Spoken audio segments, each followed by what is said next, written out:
ഇപ്പോ നിങ്ങളുടെ മുമ്പിൽ നിൽക്കുന്ന ഈ ഗൗതം ഈശ്വരം മംഗര ഗ്രൂപ്പ് ഓഫ് കമ്പനീസിന്റെ ചെയർമാൻ അല്ല. ബാങ്ക് ബാലൻസ് ഇല്ല, വണ്ടികളില്ല. എന്തിന് ഈ നിമിഷം ഒരാപത്ത് വന്നാൽ എടുത്ത് ചെലവാക്കാനുള്ള പണം പോലും കയ്യിലില്ല. ദാരിദ്ര്യത്തിന്റെ നടുവിലേക്കാണ് ഞാൻ ഇവിടെ ഇങ്ങോട്ട് ഇറങ്ങി വന്നിരിക്കുന്നത്.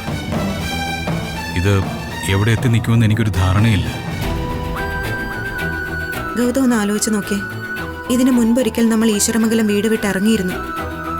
അന്ന് എനിക്ക് ഗൗതമിന് ഞാനും മാത്രം.